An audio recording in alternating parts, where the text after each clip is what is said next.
Morning সবাইকে। সবাই কেমন আছে? আশা করি ভালো আছো, সুস্থ আছো। আমিও ভালো আছি, সুস্থ আছি, তোমাদের আশীর্বাদ ও ভালোবাসায়। সকাল সকাল বাজার গেছি। বাজার যাওয়ার সময় আর ক্যামেরা অন করতে পারিনি।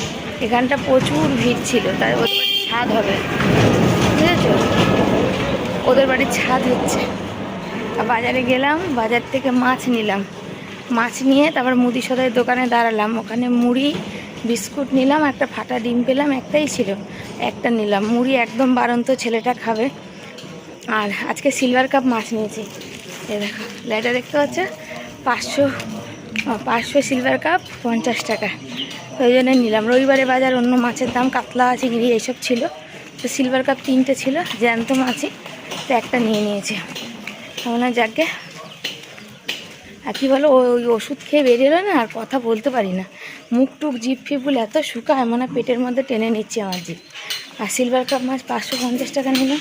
50 টাকার সে মাছ নিতাম, তাই জন্য 50 টাকার সিলভার কাপ হলো আর কি। সিলভার কাপ সব ভালো, কিন্তু মাথাটা অনেকটা মাছের অনেকটা বড় হয়, ওই জন্য ওজনটা ওখানেই চলে যায়, বুঝেছো? সেই জন্যে। আর এত গরম লাগছে যে বলার কথা না।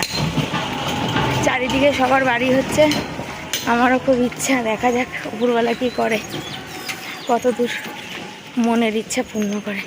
তো চলো, আর কথা বলতে পারছি না এখন। বাজার থেকে এসে আর ঘরে কিন্তু পাখার তলায় না বসে দেখলাম যে জল পড়ছে। তো আমি হাত পা, যেহেতু বাজার থেকে এসেছি হাত পা ধুতে গেছি, তো জলটা যেহেতু আছে, যেহেতু আমি বাজারে চলে গেছিলাম তখন জল ভরা হয়নি, তো ভাবলাম চলো এই যে রাস্তার মধ্যে রয়েছে এটাকে ধুয়ে দিই, তাই ধুয়ে দিলাম আর কি। তো নিয়ে এসেছি বাজার থেকে মাছ, সিলভার কাপ মাছ নিয়ে এসেছি জ্যান্ত। তার সাথে মাছে একটা তেলাপিয়া মাছ দিয়েছে। বাবা, 2টো তেলাপিয়া মাছ দিয়েছে। ওই দেখ, আমি ভাবলাম একটা দিয়েছে মনে হয়। তার সাথে দেখো 2টো তেলাপিয়া মাছ দিয়ে দিয়েছে। আমি নিইনি তেলাপিয়া মাছ, কত বড় বড় মাছ দিয়েছি। আমি শুধু এইটা নিয়েছি, 50 টাকা দিয়েছে। মাছর সকাল তো অনেক মাছ হয়ে গেল, তাহলে অনেক মানে অনেক মাছ হয়ে গেল, বিশাল। এই মাছের সব ভাল লাগে, মাথাটাই অনেক বড়, দেখো কত বড় মাথা। কি বলবো তোমাদের, এদের জ্বালাতে না, মানে কি বলবো, কুকুরগুলো জ্বালাতে অতিষ্ঠ হয়ে বলে। এর অবলা জীব, আমি জানি অবলা জীবকে মানে কি বলবো বুঝতে পারি না, কিন্তু এরা রাত ভোর এত জ্বালাতন করে। যেহেতু আমাদের বেড়ার ঘর, সারা রাত আমাদের মাথার কাছে, গেটের কাছে এত চিৎকার করে। শুধু আমাদের এইখানকার না, ওই দিককারগুলোও কিন্তু চলে আসে। তার মধ্যে এত পটি করে রাখে, মানে জল পাই না সেইগুলো ধুতে, আর না ধুলেও তো ভালো লাগে না। ওর মধ্যে যত মাছি টাছি সব বসে, তারা তো মানে কি বলবো, বুঝতেই পারো, খাবার দাবার ঘরের মধ্যে সব কিছুতে চলে আসে। সেই জন্য খুবই অসুবিধা করে। কিন্তু কি করব বলো, যখন ওরা না খেয়ে থাকে, না খেতে দিয়েও পারি না। আবার হচ্ছে যখন এরকম জ্বালাতন করে তখন রাগ হয়ে যায়। আমাদের যে গ্রিলের গেটটা আছে, সারা রাত খটখট খটখট করবে যতক্ষণ না খুলে যাবে না। আর খুলে গিয়ে ভিতরে ঢুকবে, ঢুকে গিয়ে পটি করে রেখে দেবে। এত জ্বালাতন, এত জ্বালাতন, ভালো লাগে না গো, সত্যি কথা বলতে। আর এখানে দেখতেই পাচ্ছ আমাদের চকিটার, এইটা তোমরা আজকে দেখতে পেলে, এতদিন দেখতে পাইনি। আমাদের চকিটাতে কিচ্ছু নেই, আমরা এখানে ওখানে কাঠ ফাট দিয়ে ঠুকে ঠাকে কোনো রকম রেখেছি। আর এখানে দেখছি টমেটোগুলো, যেহেতু এখনকার দিনে টমেটো অনেক দাম, তো সেখানে টমেটো দেখছি কোন টমেটোটা খারাপ হবে না হবে। তো এবারে কচু এনেছি, কচুটা এতটাই খারাপ, মানে বলে বোঝাতে পারবো না, মানে এত বাজে অভিজ্ঞতা কচুটার জন্যে, কি বলবো জানো তো। আর একটা ফাটা ডিম পেয়েছি, সেই ফাটা ডিমটা নিয়ে এসে রাখলাম, আর মাছ নিয়ে এসেছি। আমি তো বললাম তোমাদের সিলভার কাপ মাছ নিয়েছি, মাসি আবার দেখছি 2টো তেলাপিয়াও দিয়েছে। তবে এটা জ্যান্ত তেলাপিয়া না, এটা হয় না বরফে রাখা তেলাপিয়া আর কি। তো এখন এই সব কিছু কাটাকাটি করবো, মাছ ফাছ ভাজাভাজি করব। তো কোনটা কোনটা করব, আজকাল গরমের জন্য কিছুই ভালো লাগে না। একটু বৃষ্টি দিয়েছিল একদিন, তো মোটামুটি পরের দিন ঠান্ডা ছিল, তারপরে আবার জেকে সেই শুরু হয়ে গেছে। আর এত গরম লাগে জানো তো, আমার মতো তোমাদেরও কার কার এত গরম লাগে একটুখানি জানাবে। আমার প্রচুর গরম লাগছে গো আজকাল, জানি না কেন জানো। আর হচ্ছে ডলি দিদিভাই বলেছে যে আমি তো 2014 সালে বিয়ে করে তারপর দিয়ে কোথাও যাই না, বাপের বাড়ি আর দিদির বাড়ি 2বার গেছি, বাপের বাড়ি। তো দিদিভাই, তোমার বাপের বাড়ি যাওয়ারও একটা জায়গা আছে, 2 দিন মন ভালো করার। একদিন ধরো আজকে গেলাম, কালকে চলে আসলাম, একদিন পর চলে আসলাম আর কি। কিন্তু আমার তো সেইটাও নেই গো। আমার বলো, আমার দিদির বলো, আমার বোনের বলো, আমাদের 3 বোনেরই, আমরা সে ভাগ্য করে জন্মাইনি। আগে ছিল মারা ভাড়া বাড়ি থাকতো, হয়তো নেমন্তন্ন যেদিন করতো, নেমন্তন্ন মানে বছরে 3 দিন, একই পাড়ায় থাকি। সকালবেলা মানে 9টা-10টার দিকে গেলে বিকালবেলা 4টে-5টায় বাড়ি চলে আসতে হতো। না বসার না শোয়ার সুখ ছিল। আর এখন যখন নিজেদের বাড়ি হয়েছে, তো এখন সেই নিজেদের বাড়ি হলে কী হবে বলে না, সব কিছু বলা যায় না, সব কিছু বলে ওঠাও যায় না, তো যে সেই হচ্ছে ব্যাপার। তো এখন সে আমাদের 3 বোন, আমরা কেউ কিন্তু আর ওই বাপের বাড়ি গিয়ে যে থাকা এই করা সেটা আর হয়ে ওঠে না। একটা মনেরও ব্যাপার থাকে, সেই মনটাই আর সেই নেই। অনেক কিছু থাকে, যে কিছু মানুষ মনের মধ্যে থাকাটাই বেশি ভালো। তো সেই হচ্ছে ব্যাপার। তো ওই মানে যে তোমার যে মন খারাপ করবে, তুমি যে তোমার মাকে বা গিয়ে দুটো মনের কষ্ট বলবে বা কিছু, আমাদের সেরকম পরিস্থিতি আমাদের কোনো বোনেরই হয়নি। তার কারণ মা বাবাকে নিয়ে ব্যস্ত ছিল, আর তারপরে যখন বাবা নেই তখন মা নিজেকে নিয়েই বেশি ব্যস্ত, তারপরে মায়ের ছেলে আছে, ছেলেদের নিয়েও ব্যস্ত। ওই যে মানে কথাই আছে না, যে আমাদের এমনই অভাগা কপাল, শ্বশুর বাড়িতে আমার শাশুড়ি হচ্ছে মেয়েদের বেশি মানে মেয়েদের নিয়ে বেশি ব্যস্ত, আর আমার বাপের বাড়িতে হচ্ছে আমার মা তার ছেলেদের নিয়ে, বাবাকে নিয়ে এতদিন ছিল, এখন হচ্ছে ছেলেদের জন্যেই। তো সেই জন্যেই আর অত দুঃখ কষ্ট করে মনে কোলে রেখেও কোনো লাভ নেই আর কি। কপালে যতটুকুনি লিখে এনেছি ততটুকুনি ভোগ করব। এই যে এত ঝড় ঝাপটা, আপদ বিপদ, কত রোগ জ্বালা, কত কিছু যায়, কিন্তু কখনো তোমরা দেখেছো আমাকে যে আমি আমার যেমন হয় মেয়েরা মায়ের কাছে সমস্ত দুঃখ কষ্ট শেয়ার করে, আমরা করেছি? না, কখনো করিনি, কখনো করে উঠতে পারিও নি, বুঝেছো? আর কখনো করে উঠতে হয়তো আর পারবও না, সেই জায়গাটা আর নেই। এখন তো ব্যস্ত সংসার নিয়ে, ছেলে বড় হয়েছে, ছেলের পড়াশোনা কী করে কী খরচাপাতি চালাবো, অনেক কথা থাকে যেগুলো বলে উঠতে পারা যায় না। পরের বাড়ি থাকি, মাথা গোঁজার ঠাঁই নেই, দিনে ভবঘুরের মতো আজ এখানে কাল সেখানে, বাড়াবাড়ি থাকতে গেলে সেই যে মানে যেমন হয় আর কি তেমনভাবেই থাকতে হয়। ভিডিও করে তারপরে রান্নার দিকে আসবো। মাথা চোখটা এত ব্যথা করছে বলার কথা না। এই যে রোদ্দুর উঠেছে, এখন যদি আমি যাই আমার মাথা ব্যথাটা আরও বেড়ে যাবে। তো ভাবলাম চলো এই কাজগুলো আগে তো সাপটিয়ে নিই। মানে চোখটা দিয়ে আমি মানে তাকাতেই পাচ্ছি না, এত প্রবলেম হচ্ছে আমার, বুঝেছো? না বললে বুঝবে না, হয়তো বললে আবার কেউ বলবে যে তোমার কথা শুনে আমার কী লাভ। তো যেহেতু তোমাদের সাথে সব শেয়ার করি, তোমরা আমার পরিবারের কাছের মানুষ অনেকেই আছে, যে মনে করে ওটা সে মনে করে, আমি মনে করি বাকি সবাই আমাদের কষ্টে কষ্ট পায়, সেজন্য। তো এর মধ্যে এখন হচ্ছে চিনি মেশাবো। ডাল ছিল কালকের অল্প করে, এই যে গরম করে রাখলাম, ছেলে খাবে। আর এই মাছ কেটে নিয়ে এসেছি, তবে মাছটা দেখো এখন ভাজবো। এই মাছের মাথাটা অনেকটাই বড়, তো আমি মাঝখান থেকে চিড়ে দিয়েছি, বুঝেছো? এই বড় মাছের মাঝখান থেকে এরকম চিড়ে দিই আমরা, তাহলে চিড়ে দিলে কি আর বলো, ভিতরটা ভালো করে পরিষ্কার হয়ে যায় আর কি, এনে চিড়ে দিয়েছি।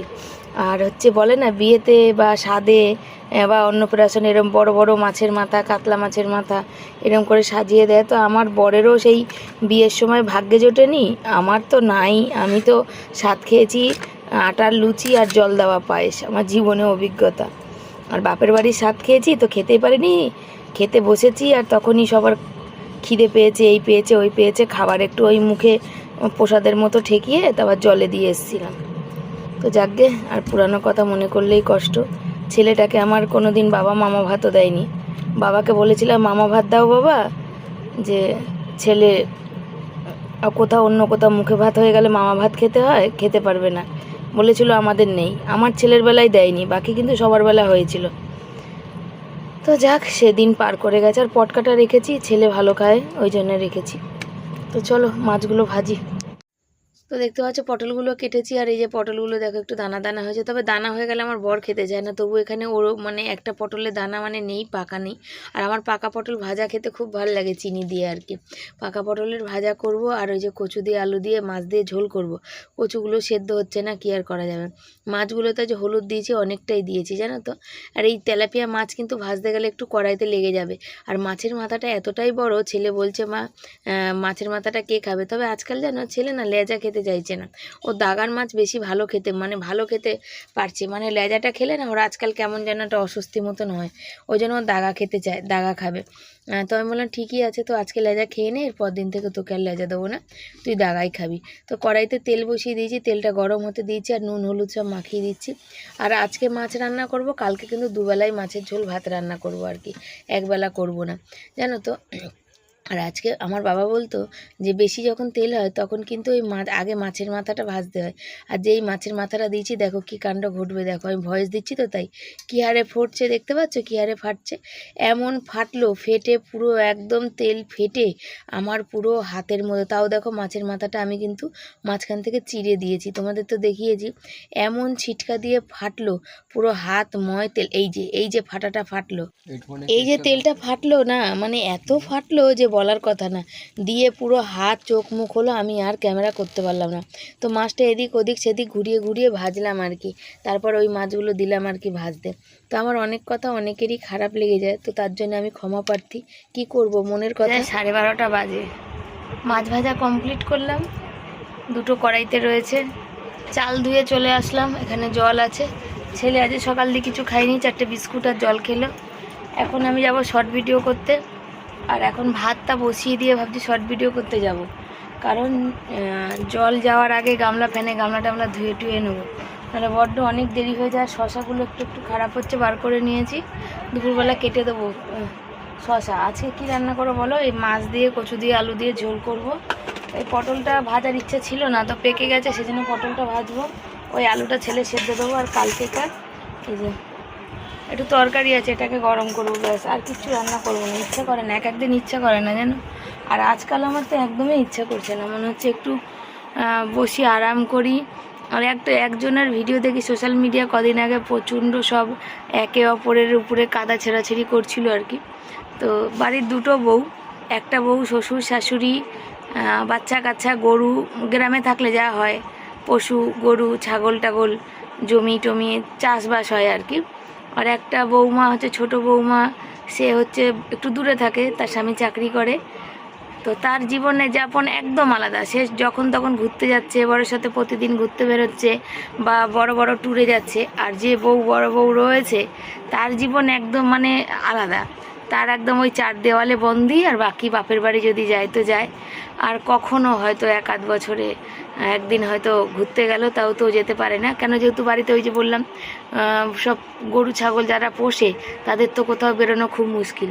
তাই ভাবি একই বাড়ির দুটো বউয়ের দু রকম বিচার, এই হচ্ছে একই মানে। এটা তখন ওই বাড়ির লোকের ভাবা উচিত যে আছে এই সংসারে, যে আমাদের দেখছে, তারও বাইরে ঘুরতে যেতে ইচ্ছা করতে পারে, তারও একটু একা থাকতে ইচ্ছা করতে পারে, তারও একটু আরাম নিতে ইচ্ছা করতে পারে, বুঝেছ? কিন্তু এটাই হয়ে আসে প্রায় বাড়িতে, একচোকামিটা বেশি হয়। ছেলে মেয়ে থাকলে হয়তো বাবা মারা, যেমন আমার মা ছেলে ছেলে করে পাগল, মেয়েরা সে ভেসে চলে গেলেও কোনো ব্যাপার না। আবার আমার শ্বশুরবাড়িতে উল্টো, আমার শাশুড়ি আবার মেয়ে মেয়ে করে পাগল, ছেলেরা ভেসে চলে গেলে কোনো ব্যাপার না। তো মানে আমি এমন একটা কপাল, মানে আমি ভাবি ওদের, মানে যখন দেখি এরকম তখন আমি ভাবি আমি এমন একটা কপাল নিয়ে জন্মেছি। যদি আমার মাও মেয়ে মেয়ে করতো তাহলে হয়তো আমার মায়ের কাছে মেয়ে অনেক দামি হতাম, বা আমাদের ভালো মন্দ দেখার চেষ্টা করতো। সেটা নেই, আমার মা যেহেতু ছেলে ভালোবাসে, ছেলে ছেলে ছেলে ছেলে করতে করতেই তো এত অভাবের মধ্যে 3টে মেয়ে হয়েছে। ছেলে চাই ছেলে চাই ছেলে চাই, বংশের বাতি দেবে করতে করতে 3টে মেয়ে হয়েছে, তারপরে গিয়ে ভগবান দিয়েছে একটা ছেলে। আর আমার শ্বশুর বাড়িতে হচ্ছে, যদি আমার শাশুড়ি ছেলে ছেলে করতো, মেয়েকে দূরে রাখতো, তাহলে হয়তো ছেলেকে ভালোবাসলে বউও ভালোবাসা পেত। আর বুঝেছো তো? আর যে ছেলের পয়সা কম থাকে সেই ছেলের কোথাও কোনো দাম থাকে না, মানে যে ছেলে বলে না, যারই বেশিরভাগ ক্ষেত্রে ছেলে, যার পয়সা কম থাকে তার দাম থাকে না। আর যেমন আমাদের 3 বোনের পর যে ছেলে, তাকে তো একদম মাথায় তুলে রাখার মতন, পরিষ্কার কথা।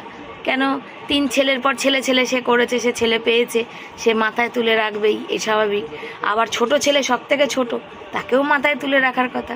আর আমার শাশুড়ির 4টে ছেলে 4টে মেয়ে, সেখানে আমার শাশুড়ি সামনেই বলে যে আমার মেয়েরা আসলেই হবে, এরকম আমার নিজের মুখে শোনা, মানে আমার নিজের কানে শোনা কথা।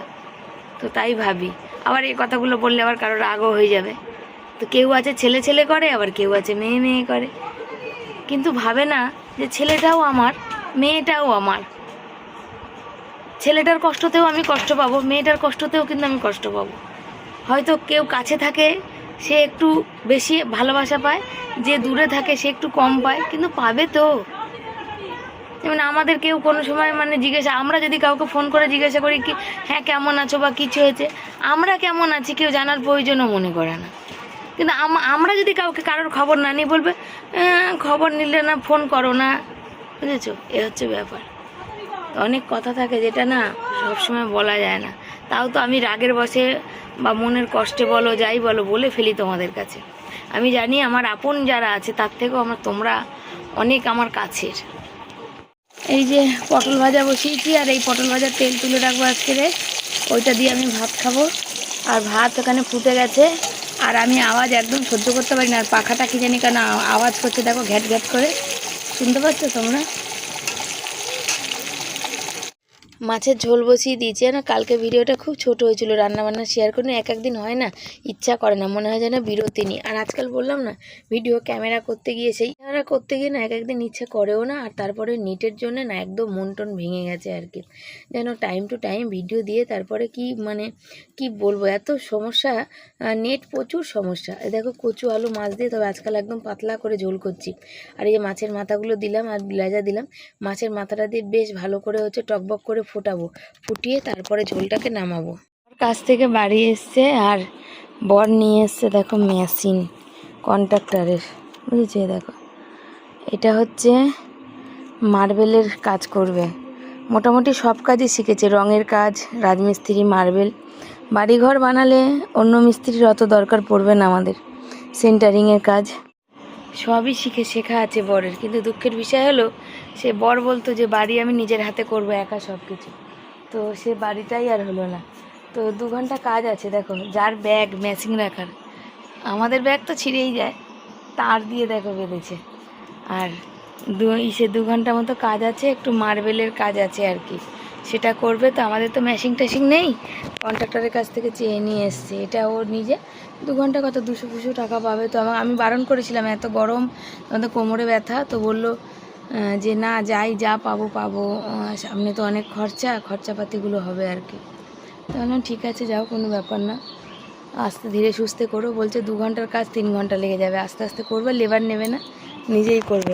ওখানে চান করতে গেছে, এসে খেয়ে দিয়ে যাবে, চান করে খেয়ে দিয়ে যাবে।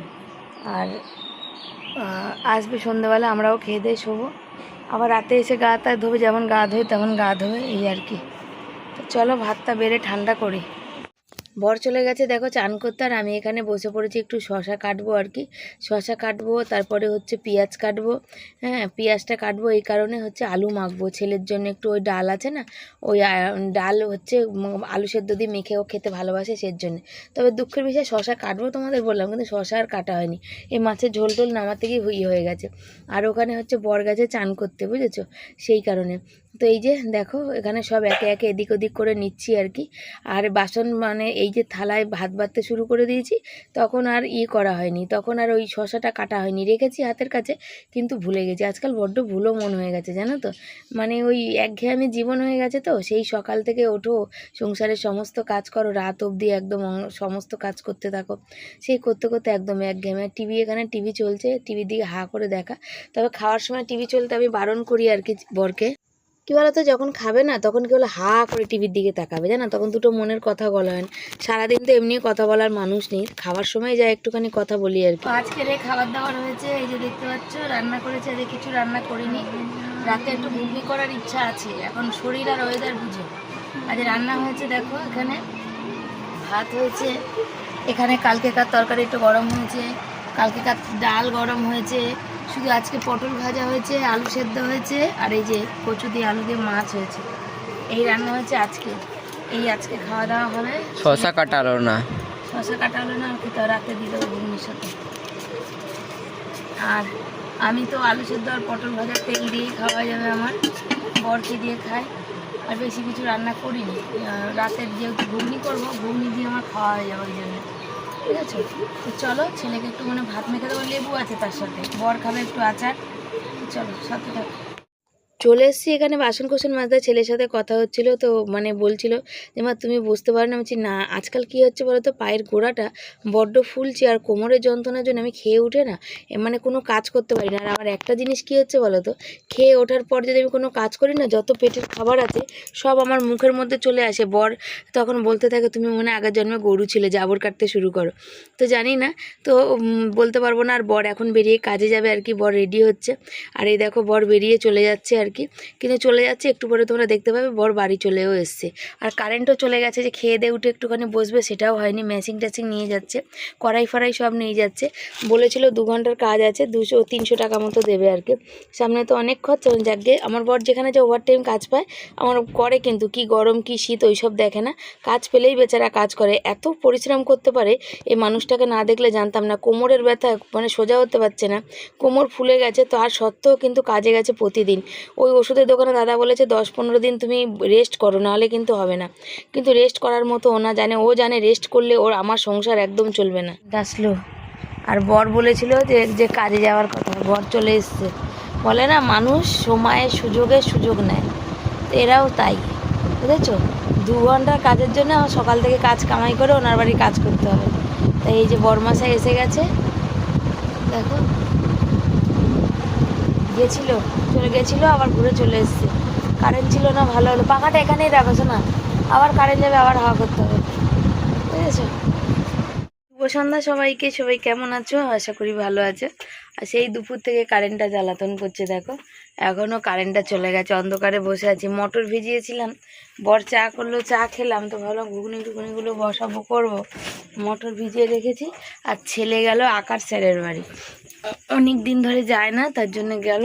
আর এই যে মটর ভিজিয়ে রেখেছি, দেখতে পাচ্ছ, দুপুরে ভিজিয়ে রেখেছি, খাওয়া দাওয়া করে ওঠার পর, বুঝেছো, ঘুগনি করব বলে। আর আজকে ওই জন্য কোনো তরকারি করিনি, যা ছিল ওটা দিয়ে খাওয়া হয়েছে। কিন্তু সেই গন্ধকার ঘুটঘুট করছে। আর ছেলে আকাশ স্যারের বাড়ি গেল, মানে ছোট থেকে, অনেক ছোট, নার্সারিতে পড়তো, তখন থেকে স্যারের কাছে এঁকেছে। আর খুব ভালোবাসে, স্যারও ভালোবাসে, ও ভালোবাসে। কিন্তু 5th ইয়ারটা দিতে পারলো না, সায়েন্স নিয়ে পড়তে গিয়ে সময় করতে পারলো না। মানে ওদের গ্রুপ বা ওদের ব্যাচটা যেই টাইমে স্যার টাইম দিয়েছিল, সেই টাইমে মানে ওদের গ্রুপে কারোরই টাইম হচ্ছিল না, জানো তো, সেই জন্য আর হয়নি। আর এই যে বর বসে বসে তবু বাইরে বেরোবে না, দেখো হাওয়া। আমার বরকে তোমরা দেখতে পাচ্ছ না, শুধু পাখাটাই নড়ছে দেখা যাচ্ছে। এবার দাঁতগুলো দেখা গেছে। তো যাকে কারেন্ট আসুক তারপরে তোমাদের সাথে কথা বলি। এখন তো কারেন্ট নেই, অন্ধকার ঘুটঘুট করছে। চলো, আজকে সারাদিনে প্রচুর কারেন্ট গেছে, জানো তো। আর আমাদের পঞ্চায়েত এলাকা তো, মানে একটুতেই ধূপ ধূপ কারেন্ট চলে যায়। আর এই গরমের সময় বলো যদি কারেন্ট যায় কেমন লাগে। তো ওপারে হচ্ছে সিএসসি লাইন আর কি, ওপারে অতটা কারেন্ট যায় না। তোমাদের সাথে অনেক কথা বলছিলাম, কথা বলতে আবার বন্ধ করে দিলাম, এখানে তোমরা জানো চারিদিকে প্রচুর আওয়াজ হয়, সের জন্য। তার কোনো মানে কি বলো তো, মটরটা সেদ্ধ বসাবো আর কি, মটর সেদ্ধ করে নিয়ে আলু সেদ্ধ একসাথে করে দেবো। আর কোনো মটর আছে মানে 2-1 সিটি দিলেই হয়ে যায়, আর কোনো মটর আছে না অনেকগুলো সিটি দিলেও ভালো করে হয় না। তবে ছেলেটা বেশ কদিন ধরে ছোলার ডাল করছে, ঘরে ছোলার ডাল নেই, ছোলার ডাল দেখে এনে একদিন ওকে করে খাওয়াতে হবে। তার মটরগুলো এখানে সব দিয়ে দিচ্ছি, আর মটরগুলো সেদ্ধ হয়ে যাক। আলু দিয়েছি, 2টো বড়ই আলু দিয়েছি, একটু মটরের মধ্যে আলু না দিলে জিনিসটা একটু ঘাটা বা মাখা টাইপের হবে না আর কি। তবে বেশি মশলার খাই না আমরা ঘুগনিতে, একদম সাদা মাটা খাই আর কি। তবে শশা আছে, তোমার কি বলে ঝুরি ভাজা আছে, ছেলের হচ্ছে আছে কি বলে পেঁয়াজ আছে, একটু লেবু আছে, সব দেবো, তো খেতে কিন্তু ভালোই হবে। তো চলো মটরটাকে আগে সেদ্ধ বসিয়েছি। আর বর আমাকে মেখে দিচ্ছে, যে আটা মেখে দিচ্ছে। একদিকে তরকারিটা ফোড়ন দেবো, এই যে কেটে নিয়েছি, ঘুগনিতে একটু পেঁয়াজ দেবো, আর একদিকে রুটি করে নেবো। আর মশার ধূপটা ওই যে ধরিয়ে দিয়েছি, ওখানে রয়েছে, বুঝেছ। তো চলো বর মেখে নিক, আমি একটু শশা কাটবো আবার ওই ঘুগনিতে দেওয়ার জন্যে। একটু পেঁয়াজ দিয়ে দিয়েছি ফোড়নে, আর হচ্ছে মটরটা দেবো। মটরটা দেখলাম মটর সেদ্ধ করা খুব একটা মানে কষ্টের কাজ, সব মটর এক হয় না, কোনো মটর না একটা সিটি দিলেই গলে যায়। আর কোনো মটর, আমি এই মটরটা সে দুপুরে ভিজিয়েছি, প্রায় 8-9টা সিটি দিলাম, সেদ্ধ আর হতে চাইছে না, আর শক্ত আছে। আমি জাগিয়ে কড়াইতে দিয়ে দেবো। এখানে পেঁয়াজ দিয়ে দিয়েছি, আর তেজপাতা ফোড়ন দিয়েছি। এর মধ্যে আবার নুন বারণ করে, নুনের প্যাকেটটা ওখানে ঢোকানো আছে, দিতে হবে। তুমি বন্ধ করো তো, এর মধ্যে খানিকটা নুন কেটে দাও, তো নুন হবে না। দিয়ে দিয়েছি তো মটরটা, আর মটরটা বসাতেই প্রথম বললাম না সেদ্ধ হয়নি, পরে 2টো দিয়েছি, তো এখানে বেশ মানে মোটামুটি ভালোই হয়েছে, এই যে খারাপ হয়নি, একটু বেশি গলেও নি, বেশি কাঁচাও না, সব মিলিয়ে মিশিয়ে ভালো হয়েছে। ঝালটা কেমন হবে একটু দেখে তারপর পরে নাহলে 2টো কাঁচা লঙ্কা কুচিয়ে দেবো, বা যখন দেবো ঘুগনিটা তখন হচ্ছে ওর উপরে দিয়ে দেবো। ফোন এসেছিলো, ফোনে কথা বলতে গিয়ে তোমাদের সাথে শেয়ার করা হয়নি আর কি। এখানে ঘুগনি বসিয়েছি আর ঘুগনি বসানো কমপ্লিট হয়ে গেছে, মানে হয়ে গেছে। এবার আমি হচ্ছে রুটি করব। তো রুটি করব তো মনে হলো যাকে দুটো পরোটা ভাজি। পরোটা বলতে গেলে সাদা তেল নেই একদম, ওই সেদিন পাঁপড় ভেজেছিলাম, তেল ছিল, সেই তেলের মধ্যে দিয়েই, না পাঁপড় না, সরি ভুল বললাম, ফুচকা ভেজেছিলাম, যেটুকু তেল ছিল কড়াইতে, ভাবছি ওই তেলটা দিয়েই কটা ওই মুছে মুছে যাও, চপা চপা তেলে তো আমরা পরোটা ভাজা খাই না, ওই মোছা মোছা তেলে কোনো রকম একটা পরোটা ভাজা করব। ওতেই আমার মানে ছেলে বর খুশি, কিন্তু আমার জন্য আমি রুটি করব, আমি পরোটা খাবো না, কেন কদিন ধরে আমার পেট ফুলছে। নিয়ে নিয়েছি এই যে ঘুগনি, শসা পেঁয়াজ টমেটো লেবু দিয়ে, আর এই যে পরোটা বানিয়ে নিয়েছি ছেলের আর বরের, এই দুজনকে দিয়েছি। আমি কিন্তু আমার জন্য এই যে রুটি বানিয়ে নিয়েছি, আমি পরোটা খাবো না, বুঝেছো? এই যে ওদের দুজনের খাবার এটা হচ্ছে। তো চলো, কোথাও নিশ্চয়ই ওই যে পটিও করে গেছে, দেখো কি দেবো এদের খেতে, ভালো তাই দেখো, দেখেছি আমি, যাওয়া দিক দিয়ে আসো, দিক দিয়ে আসো, ওই জন্য গন্ধ ছাড়ছে, বুঝলেন না, এই জন্য ইচ্ছা করে না।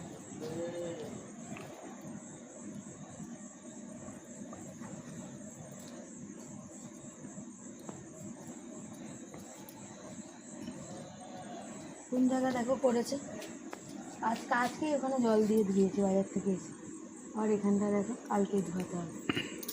আহ আহ আহ আহ এই চত্বরে এই যে ওদিকে আছে।